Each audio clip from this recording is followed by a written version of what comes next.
So when I was in middle school, I really wanted to love horror. I was scared of everything as a kid, and my older brother had already traumatized me with the scary maze game. And I remember my heart just like dropping at the sheer thought of seeing that image of Regan from The Exorcist. But horror had always intrigued me precisely because I was so easily scared. And one day, that same brother that had traumatized me with the scary maze game brought up the term creepypasta, which I had never heard before, but I was intrigued, because I figured that reading something scary wouldn't be nearly as bad as seeing something scary. I eventually started to watch a lot of scary movies in like 8th grade. It was super tame stuff like Insidious or Mama, if you remember that movie. Just whatever PG-13 horror movie I could get my hands on. But I also read a lot of creepypasta, and this was before I knew what Reddit was, so I would literally just go on creepypasta wiki and like read what caught my attention. The reality is that while a lot of that stuff scared me, most of it was hot garbage. I mean, if Creepcast has taught us anything, it's that there are a lot of poorly aged stories that were seemingly written by 13-year-old edgelords, and by sheer luck,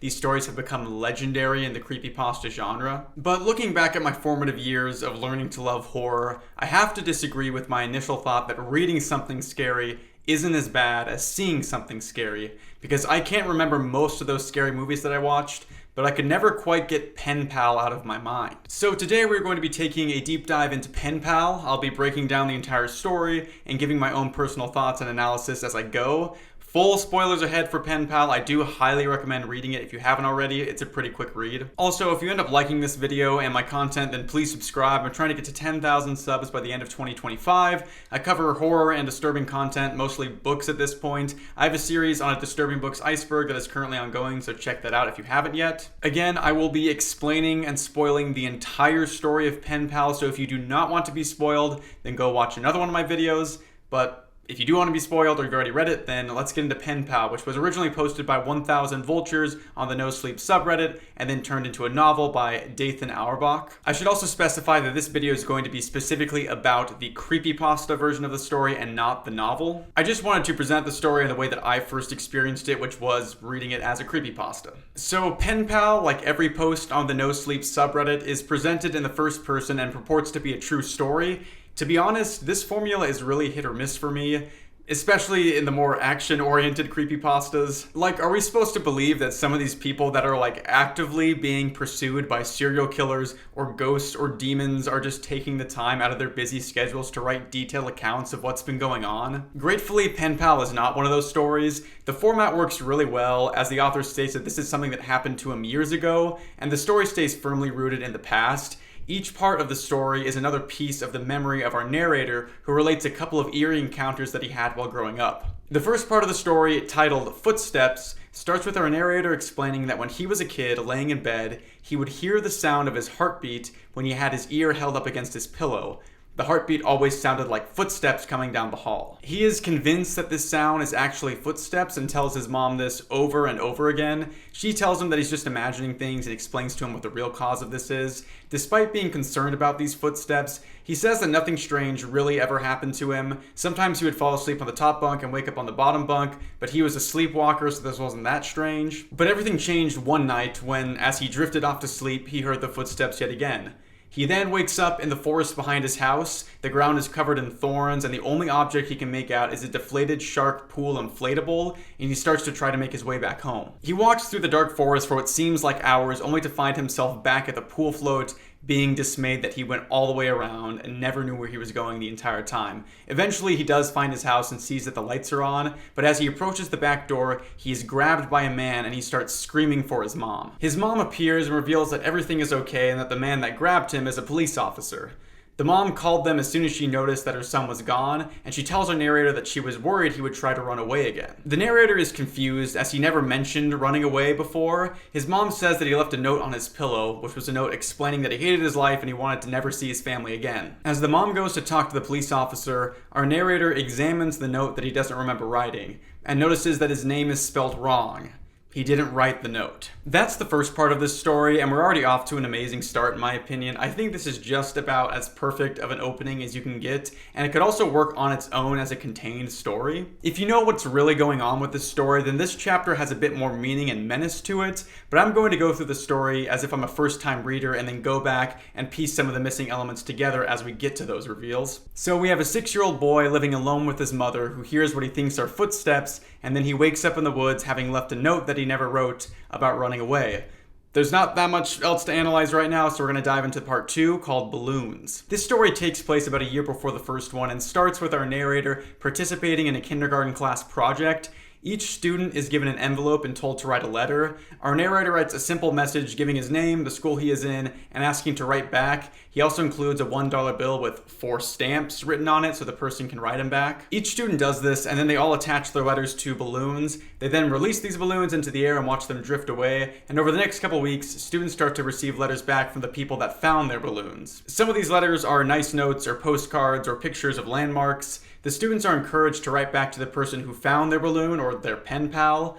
Our narrator is disappointed to find that the envelope from his pen pal only contains a blurry Polaroid. Over the next month or so, all of the pen pals stop writing to the kids. Our narrator's best friend Josh receives 5 letters from his pen pal, which is more than anyone else in the class. Well, anybody except for our narrator. He receives 50 letters, and each of them still just contains a blurry Polaroid. Josh and the narrator grow to be best friends and regularly play in the woods behind the narrator's house. They have overactive imaginations and swear they can hear a noise coming from the woods. The narrator says that it's a mummy, but Josh swears that it's a robot. The kids start a snow cone stand and start selling them for $1 a piece in the narrator's neighborhood. After 5 weekends, the narrator's mom tells them that they have to stop, which confuses and frustrates the boy. The narrator then recounts that once when he was counting up the money that they had earned from the snow cone stand with Josh, he found $1 with 4 stamps written on it. This was the same dollar that he had put in the letter attached to his first balloon. The boys think it's super cool that the dollar eventually made its way all the way back to them. One day, the narrator is bored in his room, so he takes all the Polaroids that he has received from his pen pal and arranges them so he can look at all of them at once. As the pictures go on, they become more and more decipherable, but then he sees something that makes his heart stop. He sees himself in one of the photos. Now, looking at every photo, he can see that he is in all of them. Sometimes just barely, just a little tiny piece of him, but he is always in the photo. The next day, he tries to tell his mom about this while she is sorting the mail, but she suddenly drops the letters and goes to call the police. The narrator examines the mail and sees an open envelope with a Polaroid sticking out of it. It's a clear picture of both him and Josh. It's a picture of them out in the woods behind the narrator's house, a picture taken yesterday. He asks his mom why she's calling the police and what could have made her so worried. She simply answers that the envelope has no postmark. That's the end of part 2. Now we can kind of piece together a couple things. I'll explain it all working backwards from where we just left off. The missing postmark is troubling to the mother because it means that whoever took the picture of the narrator and Josh must have put it in the mailbox themselves. It didn't go through the mail service, and the mother can see that there is somebody stalking her son. The fact that the dollar bill with 4 stamps made its way back to the narrator is no coincidence. It means that whoever is stalking him bought a snow cone from him and Josh. The robot that they hear in the woods is actually just the sound of the Polaroid camera taking pictures of the boys. Whoever this person is, they first grew obsessed with the narrator when they found his balloon. Then they started taking pictures of him and sending them to him. Going back to part 1, this is also the same person that left the running away note on the narrator's pillow with the name misspelled. This also means that the footsteps that the narrator heard the night that he woke up in the woods were the actual footsteps of somebody walking to his room. This person carried him out into the woods, presumably to kidnap him, but left him alone for some reason. Let me tell you guys, this story creeped me out so bad when I was younger, and honestly, it's kind of creeping me out right now. I'm reading a note. This is from scriptwriter Davis saying that he is very uncomfortable working on this video at 11 p.m. and is asking recording Davis if he's creeped out. Yes, scriptwriter Davis, I'm very creeped out right now. Stalker stories are nothing new, but the idea of it being a stalker that is obsessed with a young child is really eerie. What makes it even more eerie, in my opinion, is that the stalker seems to have different motivations than like most child predators or murderers. He has the kid and takes him out into the woods, but he just leaves him there. This story also uses a trope that I absolutely love, and that is when an unsuspecting person ends up in a terrible situation by doing something completely innocuous. One of the best examples of this is in The Hellbound Heart, or Hellraiser, where the main character summons a bunch of weird sex demons by solving a puzzle box seemingly by accident. She is unable to explain that she just didn't know what she was doing, and the Cenobites are obligated to tear her apart. So this idea that the narrator wrote a simple letter and participated in a class project, and that has led to him being pursued by a stalker, is really creepy to me. We pretty much have all the pieces to those first two parts now. There is another small detail that doesn't make a massive difference that is revealed in part 3, titled Boxes. In this part of the story, we learn that the summer before our narrator entered kindergarten, he broke his arm, and in order to cheer him up, his mom got him a cat that he named Boxes. Boxes like to crawl underneath the house, and they never wanted to crawl down there to get him out. They found that Boxes would always come running out from under the house at the sound of the can opener, so that's how they would get him out of there. We then return to where the story ended off at the end of Footsteps. With the narrator having been taken from the house, his mom decides that they need to move. They pack up the house over the next couple weeks, and the narrator's mom has him pack his clothes in his room early in order to get him used to the idea that they're actually really moving. As they're loading some things into the moving truck, they realize that Boxes is missing. Knowing that he is under the house, but already having packed away the can opener, the narrator's mom crawls under the house to get Boxes. She comes back a moment later with Boxes looking shaken, but tries to hide this from the narrator. She tells him that they are moving right away and that they don't have any time to get anything else from the house. The narrator wants to go back and get his box of clothes, but she tells him that sometimes it's just better to replace what you have instead of trying to haul it all to a new city. The narrator wants to say goodbye to Josh, but his mom tells him that he can just call him from their new house. And over the next couple years, he and Josh manage to stay friends, even though they live further apart. Their parents buy them long-range walkie-talkies so they can keep in touch, and they occasionally stay over at each other's houses. One night, while staying at Josh's house, the narrator gets a call from his mom, who sounds upset. She tells him that Boxes is missing. They don't worry too much, as Boxes always managed to find his way back home, but Boxes didn't come back this time. 3 weeks later, the narrator is staying over at Josh's house again, and is still worried about Boxes, but then he gets a brilliant idea.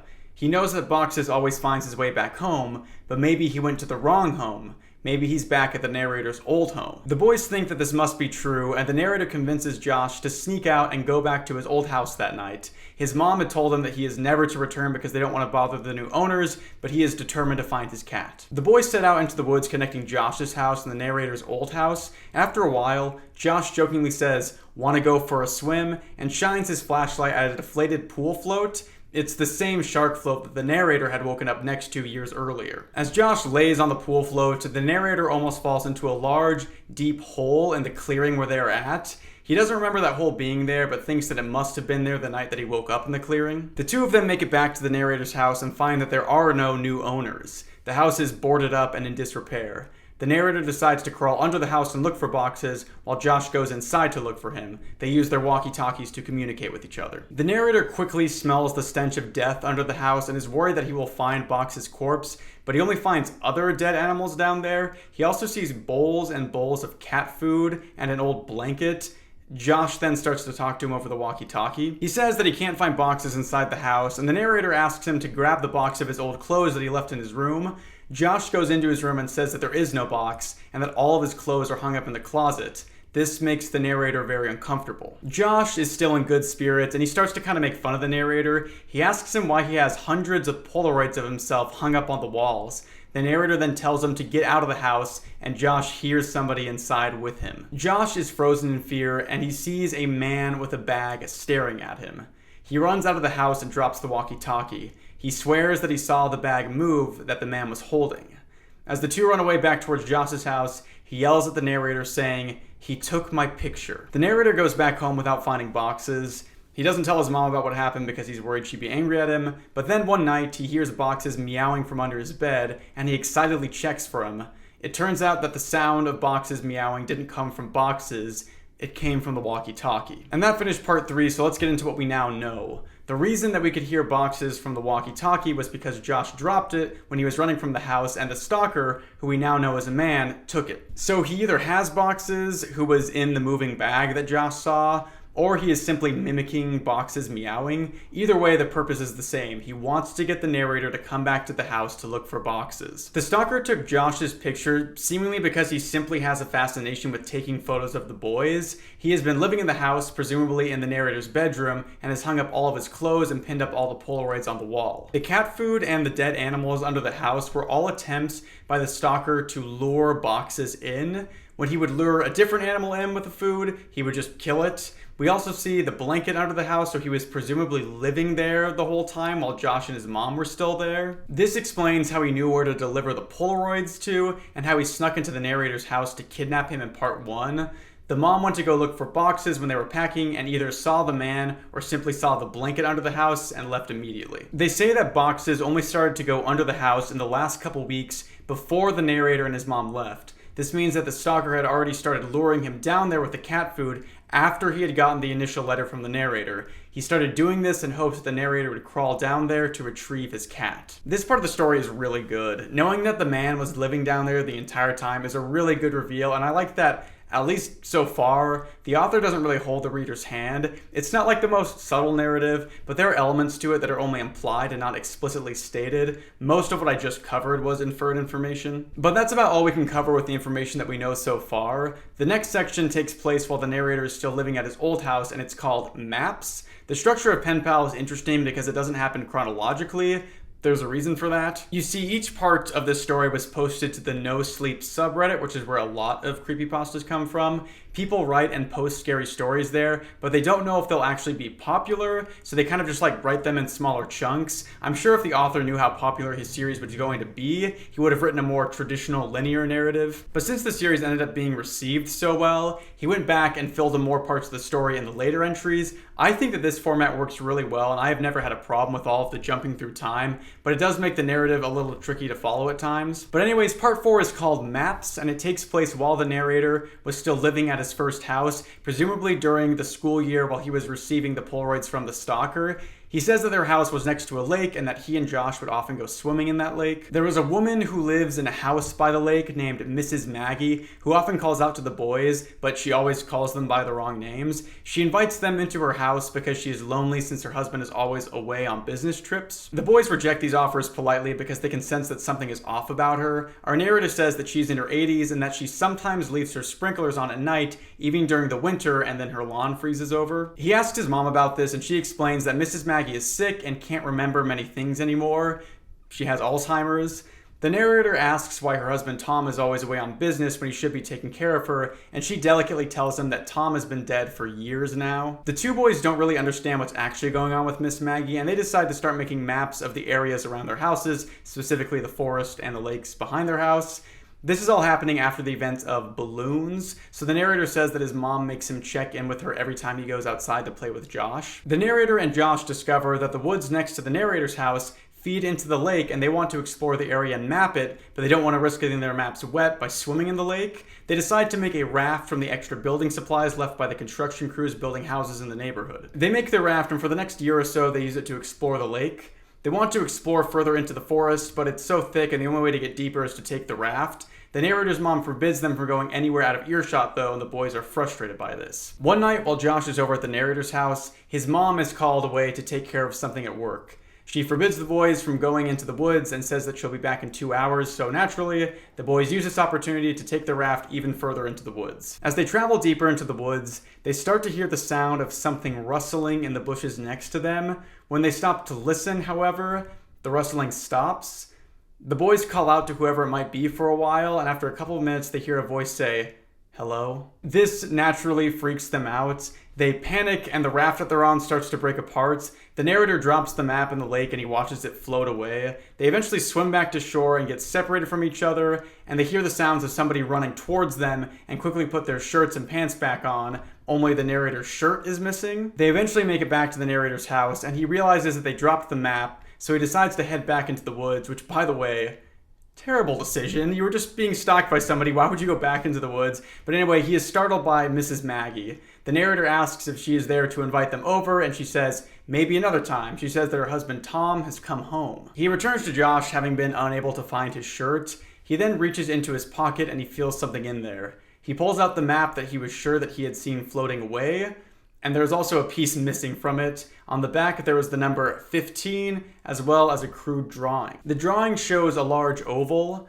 and inside the oval are two stick figures holding hands. Neither of the stick figures have faces, but one is much larger than the other.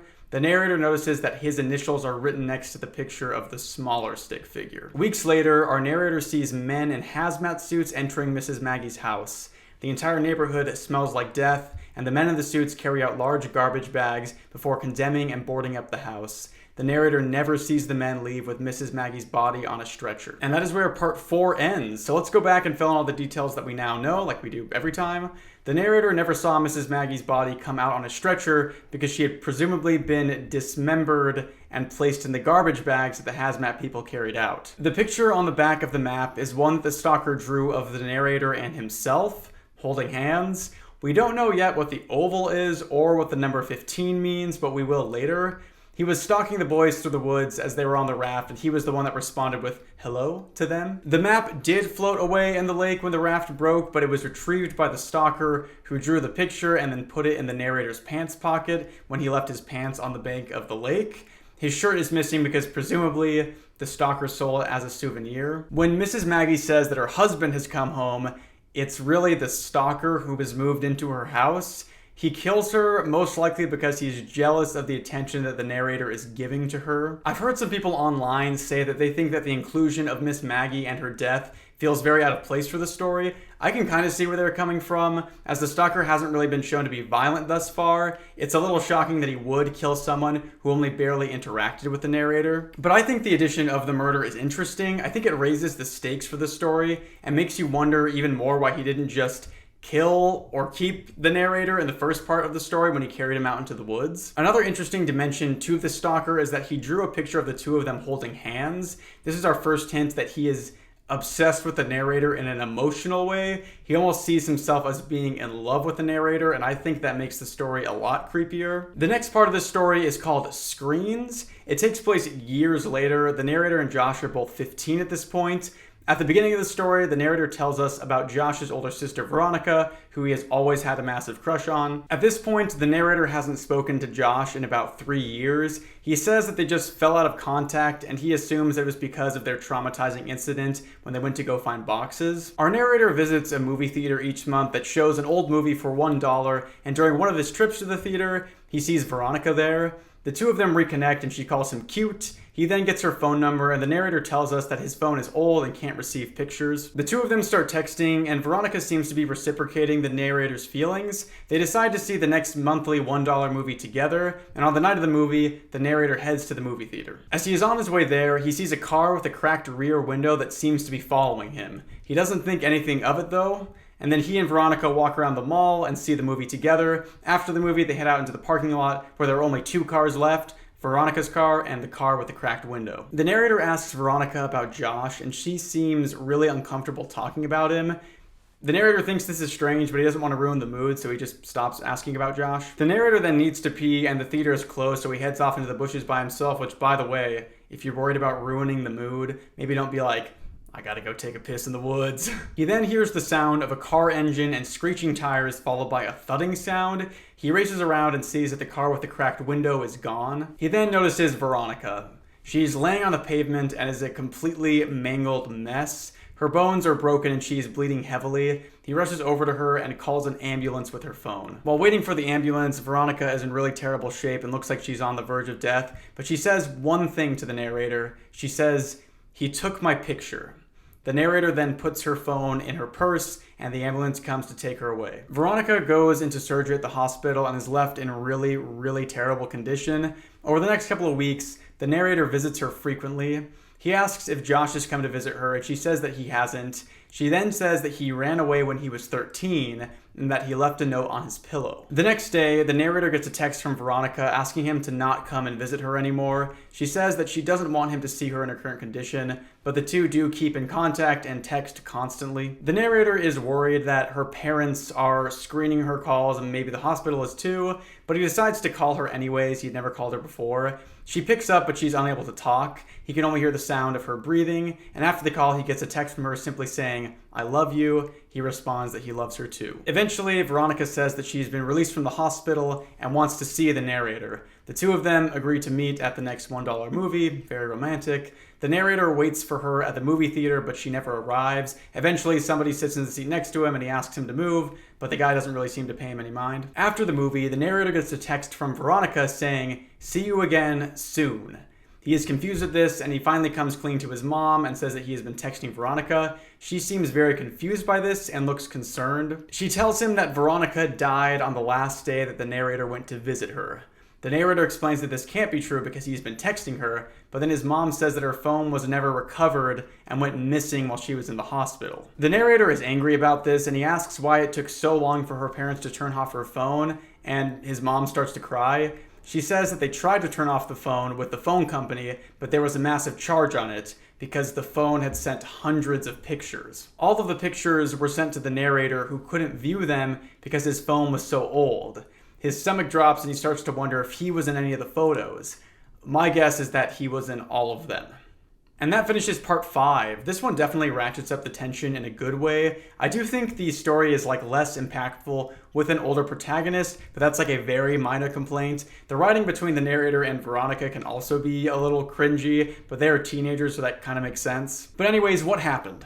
The stalker was the person in the car with the cracked window. He ran down Veronica in the parking lot because he was jealous of her connection with the narrator. He then stole her phone at the hospital and texted him with it. This most likely means that the stalker works at the hospital, as he had access to Veronica's bag. The pictures that he sent were pictures that he had taken of the narrator, just like he did with the Polaroid all those years ago. He seems to have a fascination with taking pictures of people because he took Veronica's picture as well as Josh's. Josh supposedly ran away, but we know that that most likely isn't true. They say that he left a note on his pillow, which is exactly what the stalker did when he tried to kidnap the narrator in part 1. We'll get more of that story thread in the next part. The stalker is also the one who tells the narrator that he loves him after the phone call, since he was sending the text.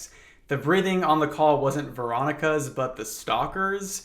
He is also the person who sat next to him at the movie theater, and that's why he sent the message that said, "See you again soon." So again, we have the stalker showing this vicious jealousy towards the narrator, but also being too nervous to actually interact with him. He doesn't acknowledge him at the theater when he's sitting next to him. It's like he treats this as some sort of weird flirting and is waiting for the narrator to make the first move. But that's about everything that we can cover from that part of the story, so let's get into the final part of the story, that is titled Friends. This part of the story starts with the narrator explaining his friendship with Josh. He says that the two met in kindergarten when nobody else wanted to be the narrator's friend. The two of them were extremely close for years, spending as much time as possible, but as they grew older, they seemed to grow apart. The narrator invites Josh to his 12th birthday party, and Josh says he doesn't know if he can make it, but then he ends up coming to the party, but he seems nervous and quiet and awkward. The narrator asks him why he stopped calling and why he can never get in contact with him, and he simply says, "You left." While the narrator is opening up his birthday cards, he finds an old, reused card with nothing inside of it except for a note. The note simply reads, "I love you." He jokes with his mom and thanks her for the card, but she says it wasn't from her. They don't think much of this. One of the gifts is another pair of walkie-talkies. The narrator is very excited about these, but he sees that Josh's face turns white when he sees them. He leaves and then calls his dad from the house phone, and the narrator tries to give him one of the walkie-talkies, but Josh just puts his hand up in refusal. Josh's dad comes to pick him up, and for a moment, he perks up and tells the narrator that he knows exactly what he'll get him for his birthday. He then apologizes for being a drag at the party and says that he hasn't been sleeping well. The narrator asks him why he hasn't been sleeping well, and he says, "I think I've been sleepwalking." That was the last time the narrator ever saw Josh. After Veronica's death, her and Josh's mom started to deteriorate mentally. She would walk out into the street late at night and call out for both of them, having to be brought back by Josh's dad.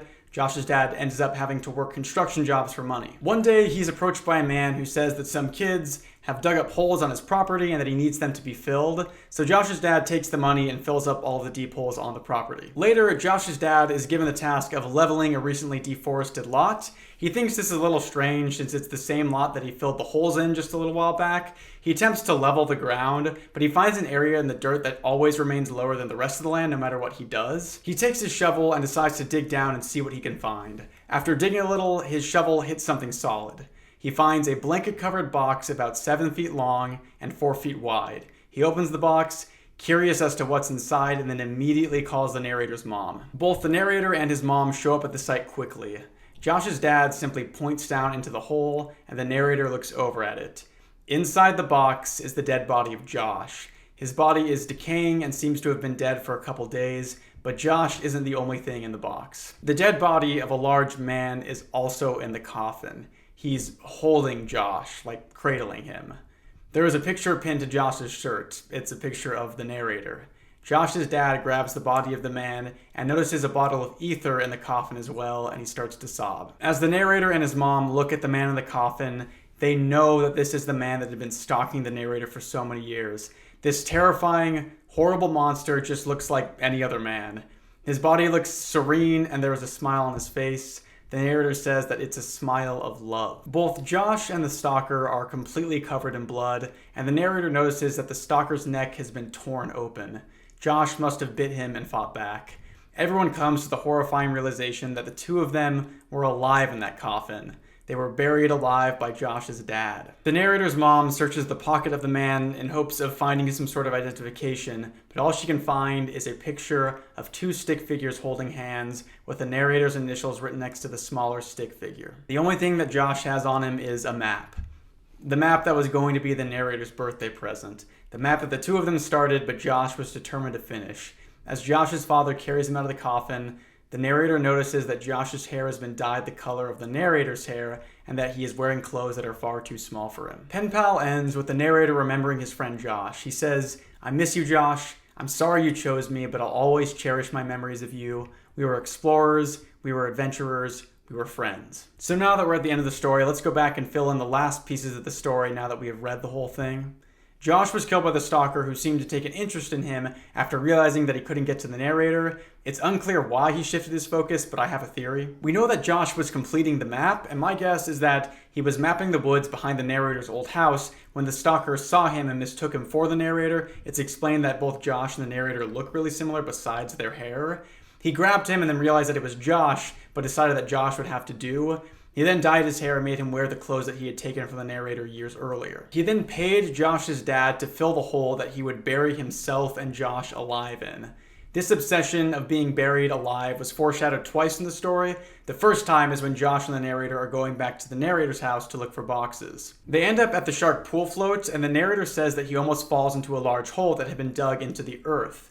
This was the hole that the stalker was planning on burying himself and the narrator in. It's unclear whether the hole was there during part 1, but my guess is that he hadn't dug it quite yet and was simply testing to see whether he could abduct the narrator without his mom knowing. The second time that this is foreshadowed is the picture that the narrator finds on the back of the map. It shows a small stick figure holding hands with a large one, and both of them are inside an oval. This oval is the hole, and the number 15 written on the note seems to be the age that the stalker wanted the narrator to be when he finally took him. Josh was abducted by the stalker, who left a note on his pillow saying that he had ran away. It was the same thing that he tried to do with the narrator all those years back. The stalker must have held him captive for a while, possibly hoping that he could lure the narrator towards him with using Josh as leverage. But eventually the stalker knocked out Josh with the ether and climbed into the box with him to be buried alive. And when Josh woke up, he fought back against the stalker and bit into his neck, killing him. One thing that does contradict my idea of the stalker taking Josh opportunistically is that Josh says that he has been sleepwalking.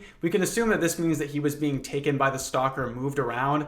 My guess is that the stalker would sneak into his room at night and maybe just cradle him. But I think that covers just about everything that we know about the story for sure. But I did also want to address some popular theories about the story. There are a couple theories about the identity of the stalker. One of them is that the stalker is the cop who found the narrator in footsteps. There isn't a whole ton of evidence behind this theory besides maybe the fact that it seemed like the police aren't taking the narrator's mom's worries about the stalker seriously. If he was the cop, then he could be burying the case so as not to be caught. This could also explain how he stole Veronica's phone in the hospital. He could have gone anywhere he wanted to if he was in uniform and could have acted like he was one of the first responders. But those are really the only evidence that supports this theory, and I don't think it's true. The other more popular theory is that the stalker is the narrator's dad. We never once hear about him, and it's specified that the narrator only lives with his mom, And that would be how he knows where he lives and potentially how he could sneak into the house at night if the neighbors recognized him. He could be obsessed with his son and maybe he lost custody of him. His entire plan to steal the narrator is really just him trying to reconnect with his son, but I think this is unlikely for one kind of glaring reason. In the first part of the story, we learned that the note that was left on the narrator's bed was signed with his name, but the name was spelled wrong. I don't think it's likely that the dad would have misspelled his own son's name, especially if he was obsessed with getting him back. Furthermore, both the mom and the narrator see the stalker's dead body, and the mom never once mentions that it's her ex-husband or her ex-lover or anything. It just doesn't seem likely to me. The biggest issue that I have with these two theories is that I think they both weaken the story. The thing that makes this so terrifying to me is that the narrator was thrown into this nightmare simply because the stalker found his balloon. Had anyone else found his balloon, he would have been fine. As an extension, the reason that Josh is dead is because he became friends with the narrator. Had he never sat next to him in kindergarten, then he would probably still be alive. I think that's kind of the biggest theme that we can pull from this story. The idea that something so innocuous can turn into something so horrifying. If the stalker is somebody who's obsessed with the narrator since before he found the balloon, I think it weakens the story. We're supposed to believe that this guy, tracked down his balloon before anyone else and then used that to get in touch with him. To me, the story is a sad one about simply being in the wrong place at the wrong time. There was nothing the narrator or Josh could have done to prevent this. They were doomed from the beginning, and I think that is horrifying. I said at the beginning of this video that this particular story has affected me more than any scary movie that I had watched at the time when I was younger. I still think that this is true. This story has stuck in my mind for years, and I'm not absolutely terrified of it like I used to be, but I still think it's really creepy. I decided to make this video because I had somebody comment on one of my Disturbing Books iceberg videos asking whether PenPal was on the iceberg. It isn't, but I knew immediately that I wanted to cover it because so many creepypastas have aged poorly, but this one has not. When I was growing up, I used to play outside with my friend all the time.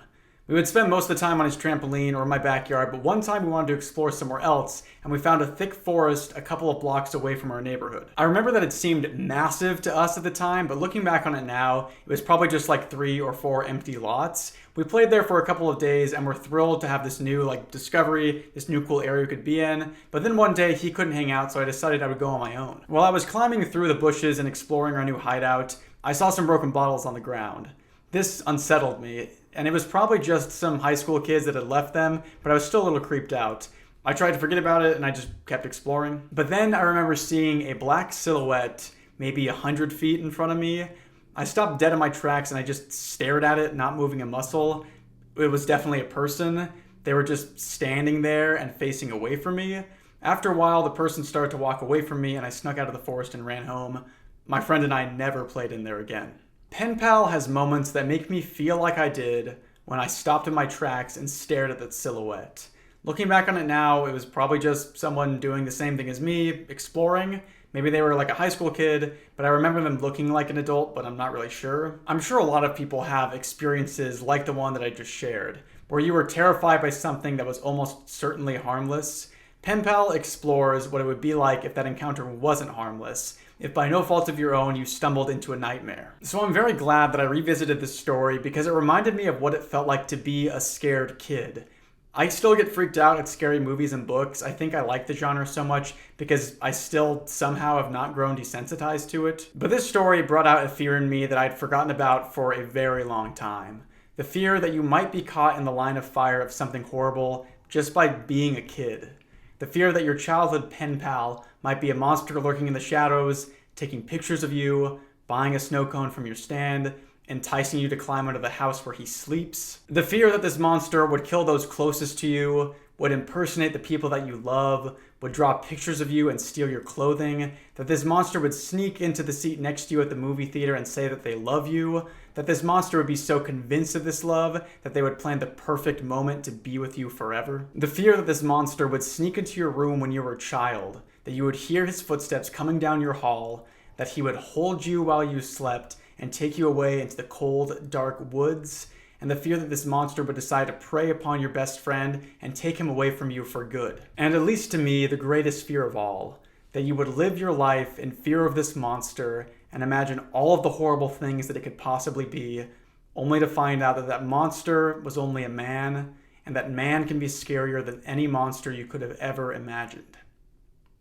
Thank you so much for watching this video. This was a ton of fun to make, and I'm hoping that you guys like this one. It's a little different from what I've done in the past, but I couldn't get the idea out of my mind, and I want to do a little bit more analysis than I normally do. If you liked this video, then please subscribe and check out the other videos on this channel about disturbing books and other scary things. I'm trying to get to 10,000 subs by the end of 2025, and assuming YouTube doesn't bury my channel, then I think I can get there. Also, please consider becoming a channel member if you want to support me further. You can support me for either $3 or $5 a month, where you'll get early access to all my videos, an exclusive video each month, and a shout out at the end of all my videos as well. I'm also working with a designer on some merch that I'm very excited about, and the channel members will have first access to all of that. It's not going to be like Davis Morgan merch, it's going to be more like, I don't know, just cool clothing that I think is cool, but I'll have kind of designed it and given the input there. It's not really going to be like merch branded after myself. It's going to be cool clothes that I think I would wear that is about spooky and scary things, but in a more like lighthearted way, because I think that's kind of how I act and how my videos are. But anyways, a massive thanks to all the names that you're seeing right now over here, and an extra special thanks to our gold tier members, Amanda Mapes, Saddest John, Lucas Fernando, Chris Lamb, and Ezra. Your support really does mean the world to me. I've always wanted to be a YouTuber, and it's looking more and more possible each day, which is super exciting. But anyways, thank you again for watching this video. I'll catch you in the next one. See ya.